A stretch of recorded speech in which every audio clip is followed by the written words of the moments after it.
নমস্কার, আমি কৌশিক শাস্ত্রী। আমার অ্যাস্ট্রো কৌশিক চ্যানেলে আপনাদের স্বাগত।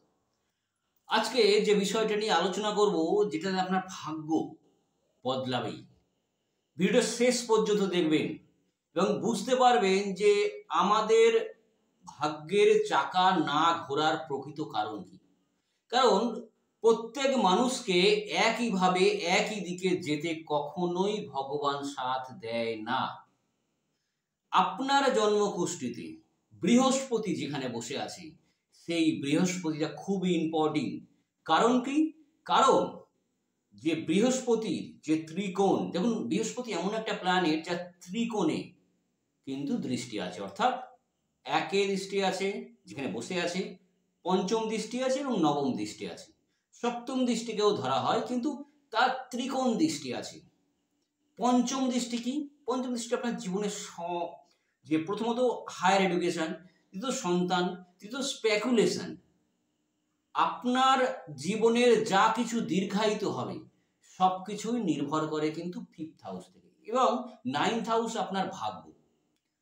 তো এই তিনটে ইম্পর্টেন্ট দৃষ্টি বৃহস্পতির আছে।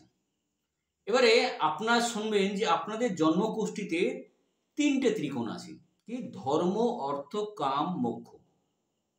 অর্থাৎ 1, 5, 9 ধর্ম ত্রিকোণ, 3, 6, 10 অর্থ ত্রিকোণ, এবং 3, 7 আর 11 কর্ম ত্রিকোণ, এবং 4, 8 এবং 12 সেটা হচ্ছে মোক্ষ ত্রিকোণ। এবারে এই যে চারটে ত্রিকোণ, এই চারটে ত্রিকোণের মধ্যে কোনটাতে আপনার বৃহস্পতি বসে আছে সেটা আপনার জানতে হবে। দেখুন, বৃহস্পতি আমাদের জীবনের উন্নতির কারক, এটা যুগ যুগান্তর ধরে আমরা শুনে এসেছি, জেনে এসেছি, কিন্তু সেটা কিভাবে সেটা আমাদের জানাটা প্রয়োজন। দেখুন, যদি 1, 5, 9 এই তিনটে ঘরের যে কোনো একটা ঘরে যদি বৃহস্পতি বসে থাকে, দেখুন পুরো ভিডিওটা দেখবেন, বুঝতে পারবেন।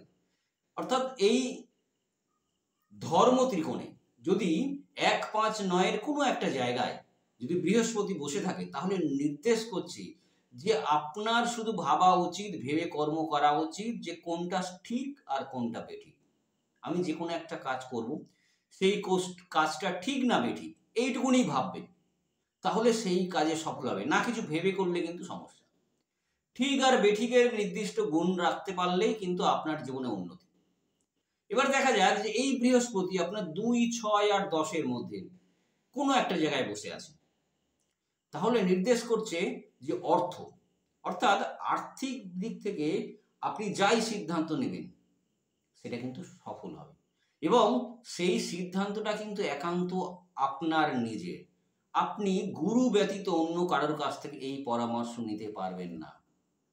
এবং এটার আরেকটা দিক আছে যে আপনাকে কিন্তু কর্ম করে যেতে হবে, অর্থাৎ যা কর্ম করবেন সেই রেজাল্ট আপনি পাবেন, এবং আর্থিক দিক বিষয়ে যা যা কর্ম আপনি পদক্ষেপ নেবেন সেটা পাবেন। কিন্তু অলিক স্বপ্নে বা অলিক কল্পনায় কিন্তু ভাবলে চলবে না। এছাড়াও বেশি কথাবার্তা, বেশি প্ল্যানিং এইসব নিয়ে ভাবলে, আপনাকে অ্যাকশন নিতে হবে। অ্যাকশন নিলেই কিন্তু আপনার জীবনে সফলতা আসবে। এবার আসে 3, 7 আর 10 এই তিনটে কোণ, অর্থাৎ এখানে বলা হয় কাম ত্রিকোণ। কাম মানে কি? আপনার ইচ্ছা পূরণ। দেখুন, ইচ্ছা এমন একটা জিনিস যেটা একটা পূরণ হবে তো আর একটা চলে আসবে, একটা পূরণ হবে তো আর একটা মানুষের জীবনে আসবে। তো এই 3, 7 এবং এই 11 মধ্যে যদি কোনো একটা ঘরে যদি আপনার বৃহস্পতি বসে থাকে, তাহলে আপনার ইচ্ছা পূরণ হবেই হবে। কিন্তু নিজের ইচ্ছার প্রতি লাগাম থাকাটা দরকার, কারণ আপনার স্যাটিসফ্যাকশন আসবে না। একটা ইচ্ছা পূরণ হবে আর একটা ইচ্ছা চলে আসবে, অর্থাৎ ইচ্ছাটা, এছাড়াও ইচ্ছা থাকাটা দরকার। আপনি যে কর্ম করবেন ইচ্ছা করবেন আগে, যে আমাকে করতেই হবে, ভাবতেই হবে, আমি চাই এটা, আপনি সফলতা পাবেন পাবেন পাবেন। এবারে সবচেয়ে ইম্পর্টেন্ট টুইস্ট আছে এখানে, 4। দেখুন, 4, 8 আর 12 এটাকে মূলত মোক্ষ ত্রিকোণ বলা হয়।